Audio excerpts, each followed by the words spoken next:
Paz do Senhor, amados, glória a Deus. É fogo, é manto, é glória. Então, amados, estamos aqui mais uma vez para fazer estudo sobre escatologia, né? Toda semana me surgiram algumas perguntas sobre o inferno. Tem gente que está com medo de ir para lá, né, meu irmão? O medo nesse sentido é bom, ele vai ajudar como prudência, né? Então, amados, estava num grupo de debate e tinha gente querendo inocentar Zaqueu, diga aí. Mas não queria dizer que ele estava fraudando, não vai entender, né? Não, pastor, porque o senhor não lê a Bíblia. Tá entendendo aí essas coisas? É coisa de debate, né? Mas é muito bom. Aqui é um canal de informação, de estudo, não é de debate. Então, se vocês quiserem mandar a pergunta, certo? Pergunta para mim fazer um vídeo sobre a minha posição, porque vai estar no YouTube também. Então, vocês, pessoal do YouTube, que quiserem mandar, para me mandar a minha posição sobre aquele assunto, beleza. Mas eu não vou debater. E querer me converter, menos ainda. Eu não vou me converter à sua religião só porque ela diverge da minha. Eu respeito a sua e você respeita a minha. E assim a gente vive muito feliz, certo? Se você se converter pelos meus vídeos, não foi eu, foi Jesus, né? Se Jesus lhe quer onde você quer, ele vai estar onde você quer. Se você está em dúvida da sua fé, aí você vai buscar informação, certo? Porque tem ex-testemunhas de Jeová que estão se convertendo, são já ex, certo? São pessoas que eram de posições e agora eles precisam de uma iluminação, porque, na verdade, nunca tiveram, né? Também tem os ex-adventistas, certo? Então, eles vão precisar de uma nova referência, ou seja, eles acreditavam piamente que estavam certos, mas a verdade libertou e agora eles precisam de uma direção. Aí, eu sou a pessoa que vai converter? Eles não. Certo? Não estou dizendo isso. Estou aqui sendo bem sincero. Eu não converto ninguém. Quem converte é o Espírito Santo e, inclusive, as visões que eu tenho, quem me deu foi ele através da Escritura, certo? Se você quiser achar na Escritura, aqui para a gente dar só uma entrada, né? Assuntos com o nome e título, você não vai achar, certo? Por quê? Por exemplo, eu vou lhe dizer que você acha na Bíblia a palavra divórcio, mas você acha a palavra desquite. Então, se você for fazer uma comparação, vai ser sinônimos. Mas se você quiser a palavra dízimo no Antigo Testamento, não vai ter.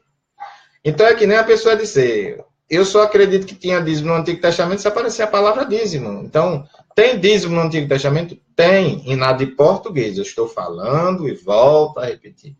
Em hebraico, a palavra não é dízimo.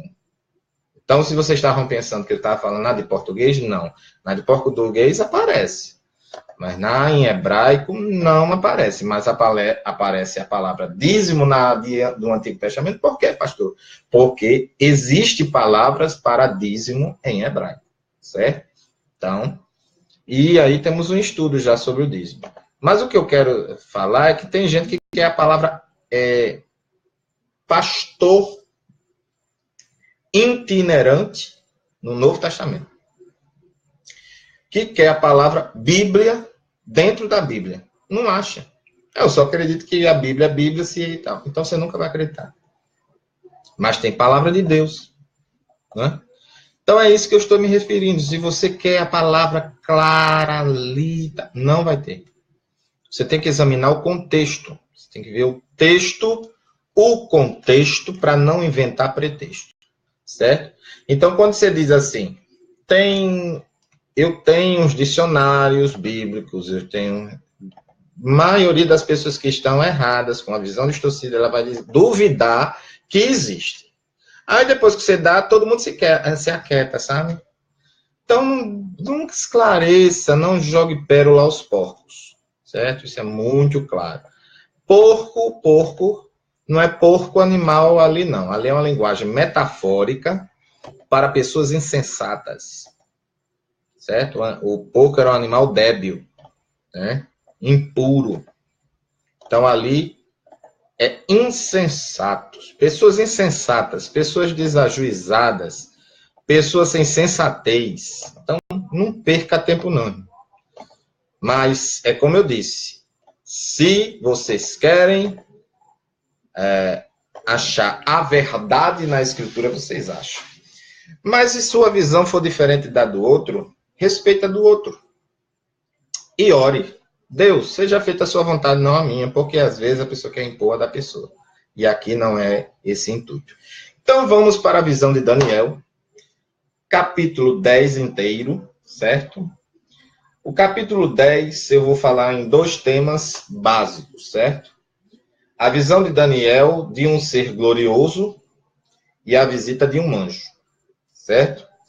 Então eu vou lá, ele vai falar que é a visão final. Aqui eu estou seguindo a linha. Quando eu terminar Daniel, eu vou passar para o capítulo 1 de Apocalipse. Então eu estou fazendo essa conectividade entre eles. Então, aqui é a escatologia do livro de Daniel e Apocalipse junto em consonância, certo?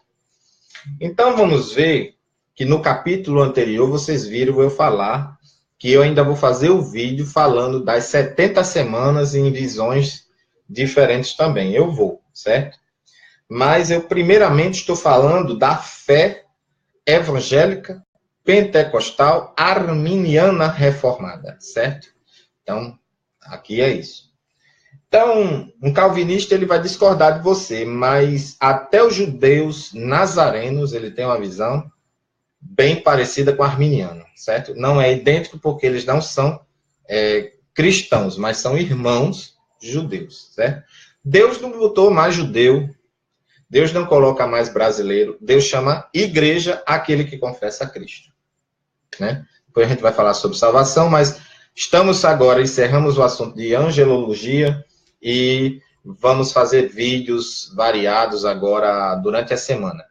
Porém, até terminar esse estudo de escatologia, eu vou me dedicar na quarta-feira, às 10 horas, até você dizer, esse horário está ruim, certo? Mas vai ser de 10. Então, se não começar em ponto, mas dentro de 10 horas eu começo. Então, amados, capítulo 10 é o início da última visão dada a Daniel, certo? A palavra, quando aparece visão, é em um patamar espiritual, mas visão não é dom. Visão, ela fala de uma manifestação sobrenatural de Deus para aquela pessoa ou para aquele povo, tá certo? Então, ela é uma manifestação. Visão é que ele está vendo de olhos abertos. Por isso que é uma visão. Se sonho, é dormindo, certo? Então, se a pessoa vê de olhos abertos, ela está vendo um patamar espiritual, mas ela não pode tocar. Apresentada nos capítulos 10 a 12, que é o que a gente vai começar. Isto aconteceu pouco depois da saída do povo judeu retornando à sua terra. Você veja que todo cativeiro, quando eles começavam a obedecer, dentro do cativeiro, dentro da prova, dentro da luta, eles eram abençoados. Quando começavam a obedecer, o povo saía. Então, o cativeiro era só para ensinar o povo. Mais nada, né? Então, eles entravam por causa de pecado. Quando se começava a obedecer e a clamar a Deus, aí, como único, então toda a vida Deus vai exigir isso das pessoas, certo?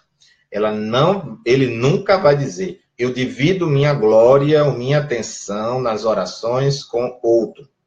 Não vai. Ele nunca vai dizer isso. Ele está à margem do rio Hiddekel, quando avista um ser glorioso, enviado para trazer uma terrível mensagem em resposta às suas orações. E aí é onde está. Amados, ele está... Vou pegar aqui a espada. Daniel,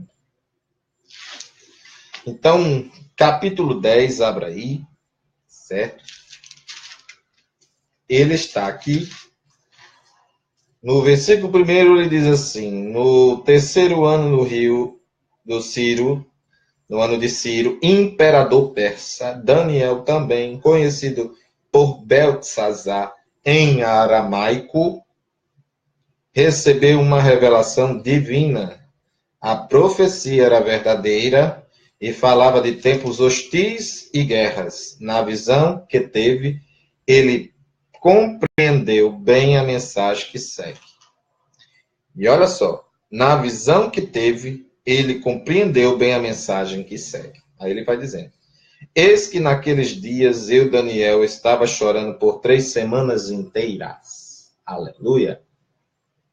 Não comi nada que me parecesse agradável, nem carne, nem vinho entraram na minha boca, nem me ungi com óleo, que é um estilo de perfume, né, que tinha na época, nem até que se cumpriram as 3 semanas completas. No dia 24 do primeiro mês, eu me encontrava em pé junto à margem de um grande e rápido rio, Hiddekel, que hoje é o rio Tigre, certo? Olhei para cima e diante de mim estava um homem vestido de linho, olha só, com um cinto de ouro puríssimo na cintura. Então vamos ver. Apocalipse 1, do 12 ao 16. Vamos ver?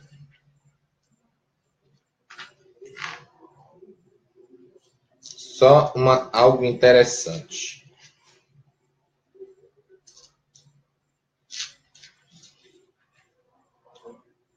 Apocalipse 1,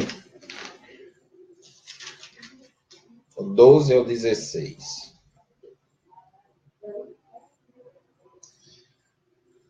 É isso mesmo?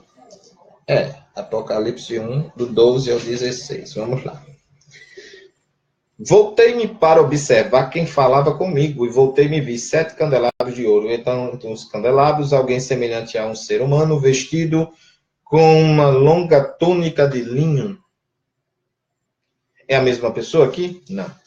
Certo? Então, o corpo brilhava como berilo e outras pedras preciosas, o rosto iluminado como relâmpago, os olhos como tochas acesas, os braços e as pernas reluziam como bronze polido, e sua voz soava forte e grave como o barulho das multidões. Só eu, Daniel, contemplei aquela visão.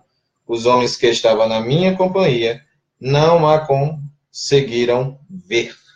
Então tinha gente na companhia, mas Daniel, só ele conseguiu ver. Foram acometidos de tanto pavor que fugiram apressadamente do local e se esconderam. Crente corajoso, né? Esse daqui. Então, assim, essa apresentação evidente da pessoa de Deus, né? Ela chega num ponto que eles se assustaram com a presença, né? Só que aqui não era Jesus, né? Só eu, Daniel, contemplei aquela visão. Assim fui deixado a sós, admirando aquela grande visão, e me sentia enfraquecido, trêmulo e muito pálido, e quase desfaleci por completo. Então, eis que ouvi a voz das palavras do anjo. Então, aqui, esse ser que apareceu aqui era um anjo, certo? Mas era uma teofania, ou seja, a aparição de Deus, certo? Então, a gente pode afirmar, é Jesus? Não, certo?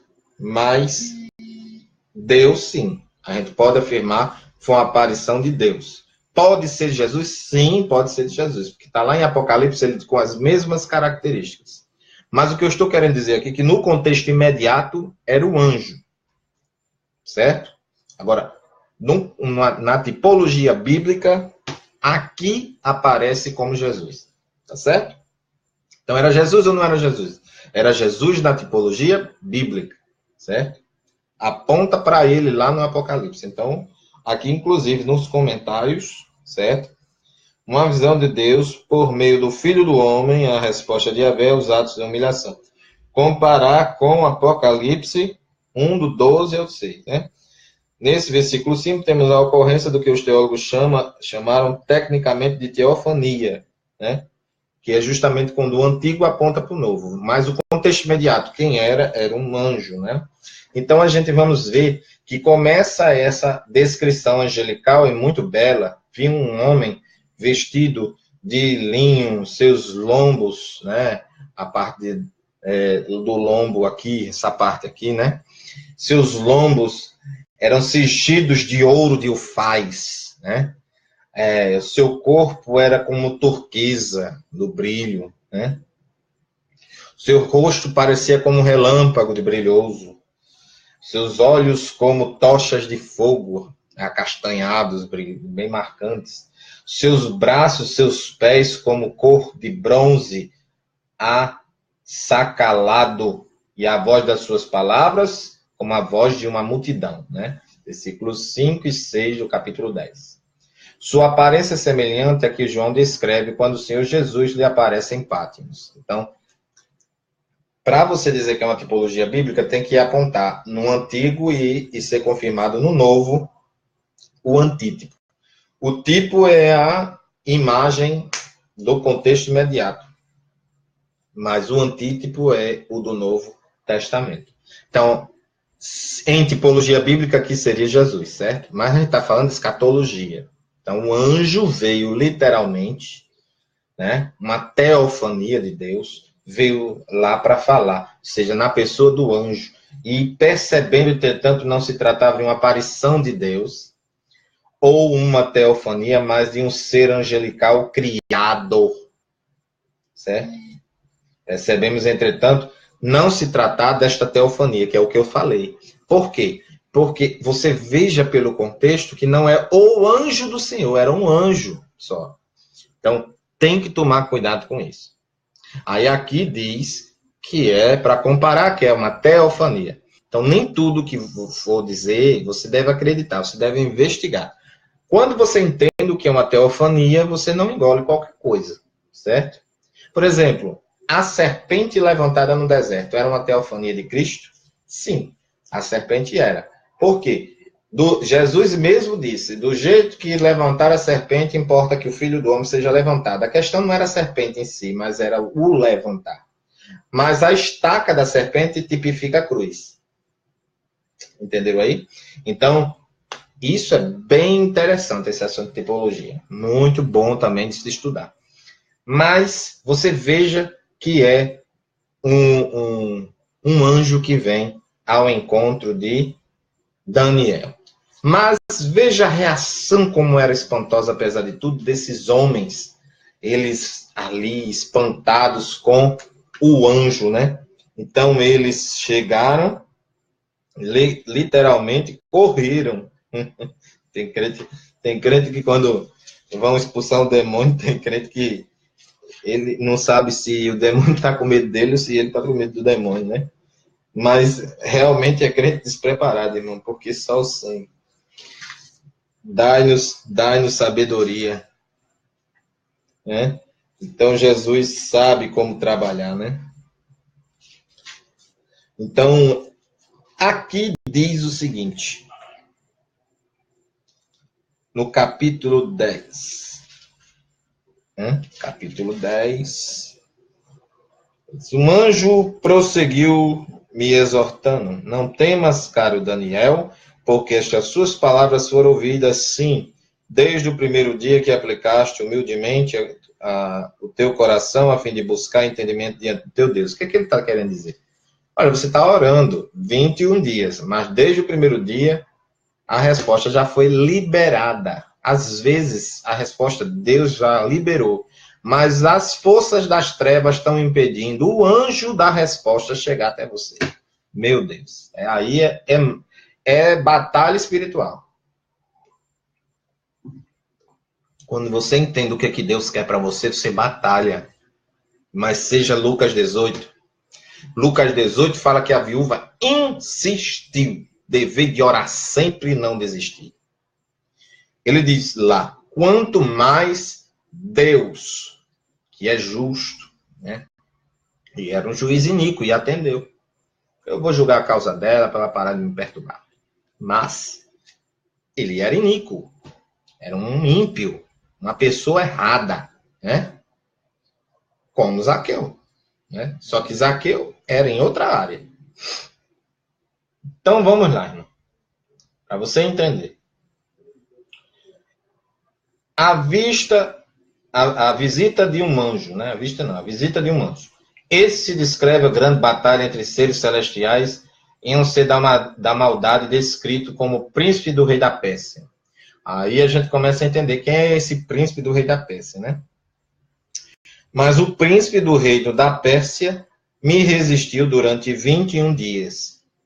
Então teve uma batalha espiritual entre quem? Os anjos de Deus e os anjos das trevas. Esse rei da Pérsia é uma alusão ao diabo, certo? Como é que um anjo diz que ele estava resistindo se fosse literalmente um homem? Se um anjo tem 185 vezes mais força do que um anjo. Aliás, do que um homem. Um anjo tem 185 vezes mais força do que um homem. Como é que você sabe disso, pastor? Quanto o anjo matou lá na batalha? É uma base. Pode ser mais? Pode, mas no mínimo 185 vezes mais força do que um homem. Então, pode ter anjo mais forte? Pode. Mas a gente pode afirmar que aquele anjo matou 185 mil, logo podemos afirmar a força do anjo, a base para a força dele. Está no versículo. Então, deu uma rajada, matou 185 mil. Não é 185 homens, é 185 mil pessoas. Só um anjo. E aí, vamos lá. A vitória foi garantida quando Miguel, quem é Miguel? Um arcanjo, um príncipe também, né? Veio em seu socorro, o ser angelical entrega a mensagem e conforta a Daniel. Mas veja bem. Veio então Miguel, um dos príncipes supremos indica que tem mais, certo? Veio me ajudar a vencer o inimigo, porquanto não pude mais continuar ali com o rei da Pérsia. Eita! Assim estou aqui agora para explicar-te o que acontecerá ao teu povo nos tempos futuros. Então, a interpretação é futurista também, certo? É a mais adequada. Então, Apocalipse, Daniel, tem uns textos de Daniel que já aconteceu, tem uns textos que é futurista. Por isso que é errado você dizer e afirmar que chegar e dizer que é Velho Testamento. Velho não presta mais para nada. Só que tem coisas no Antigo que ainda falta se cumprir. Então, de nenhuma maneira é aceito chamar isso, porque os ensinos também permanecem vivos. A palavra de Deus, ela não se renova, irmão. Não venham com esse negócio, não, pelo amor de Deus. O que se renova é as misericórdias. Não, porque a letra mata. Letra de quê? De lei. Não, é a letra da Bíblia, porque senão eu estava morto lendo ela aqui aberta. Ela está aberta. Então, eu estaria morto aqui. E ela está me dando vida, e vida em abundância. Os judeus nazarenos, eles acreditam literalmente que a Bíblia é a árvore da vida. Diga aí. A Bíblia que eu falo é a Bíblia mesmo, certo? Eles leem hebraico e aramaico. Muito boa, certo? Inclusive, você pode comprar o Antigo Testamento, certo? O Antigo Testamento e o Novo Testamento em hebraico transliterado para o português. Meu irmão, você vai ficar um pregador tremendo. Por quê? Porque vai ver como é a palavra e vai ver embaixo a interpretação literal. Aí você vai ler o texto e vai entender. Meu Deus, afiou mais. Certo? Então, vamos lá. Então, entendendo isso, eles começam a conversar, dialogar, e aí ele diz que a visão, tempos futuros, pois a visão que tiveste se refere há dias ainda muito distantes. Então, aqui é a base para 70 semanas. Ele não está dizendo que é para agora. No tempo de Daniel, está dizendo também futura. Então, no capítulo anterior, 70 semanas de Daniel. Agora, em seguida, ele já fala que essas visões aqui é para um tempo futuro. E ele começa a indicar, no versículo 17, como posso eu, teu servo, conversar contigo, ó meu Senhor? A humildade de Daniel. Minhas forças se desvaneceram e mal consigo respirar. E agora? Que solução? O ser que se assemelhava a um homem tocou em mim outra vez e imediatamente me senti fortalecido. Ou seja, Deus não tira força para esse negócio de cai. Deus dá força. Certo? Daniel estava se sentindo fraco na presença desse ser espiritual, esse anjo celeste, e ele não tirava força, como os demônios tiram.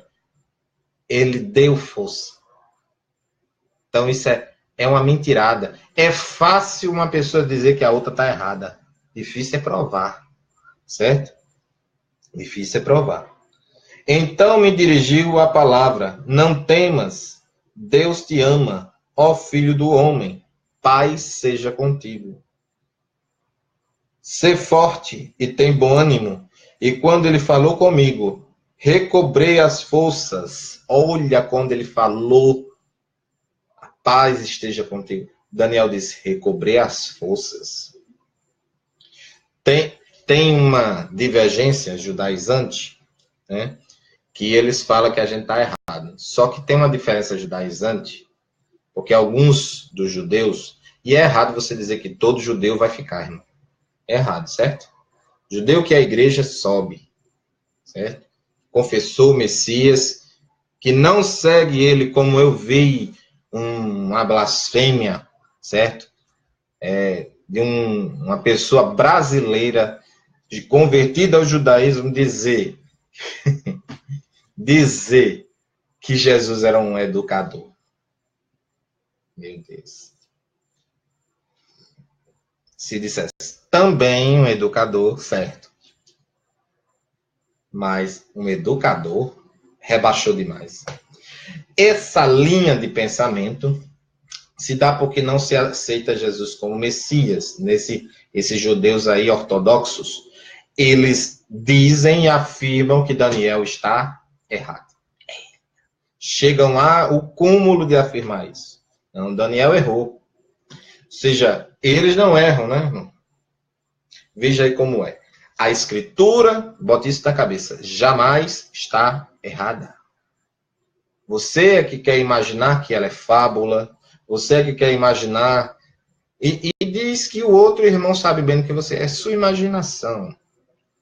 É o ego falando. Eu, quando entro num debate, pelo menos eu vejo ali meramente uma conversa entre pessoas maduras, só que na prática tem menino no meio, certo? Então você tem que saber lidar com o menino. Então você tem que prestar atenção que alguém tem que ser maduro. E saem umas coisas, por exemplo, você disse isso e você não disse. Não, aí você disse, não, eu não disse isso, eu disse isso. Você que está afirmando isso. Aí ele se perde. Ele percebe que você não disse. Então, veja que Daniel disse que recobrou as forças enquanto o anjo falava com ele. Certo? Certo. E respondi, ó meu Senhor, fala comigo. Senhor com letra minúscula, viu? Aqui, pode olhar na sua Bíblia. Porque tu já me fortaleceste e me sinto bem. Olha o que ele disse. Pode falar, que agora o Senhor me fortaleceu e eu me sinto bem. Então, Deus quer você fortalecido para ouvir a mensagem da palavra. Dá sono, irmão, precisa de oração para se libertar. Recebe aí? Vai parar de ter sono na hora da leitura da Bíblia. Ter sede de estudar, mas uma sede grande e forte. Profetiza em nome de Jesus. Determina essa bênção na vida. Certo?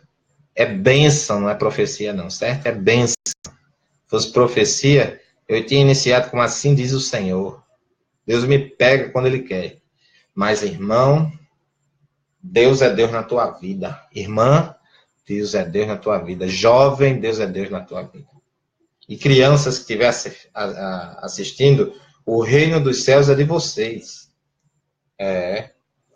Então aqui diz, ao que ele acrescentou, sabes por quê? Eu vim a ti, contudo agora terei que retornar para seguir pelejando contra o príncipe da Pérsia.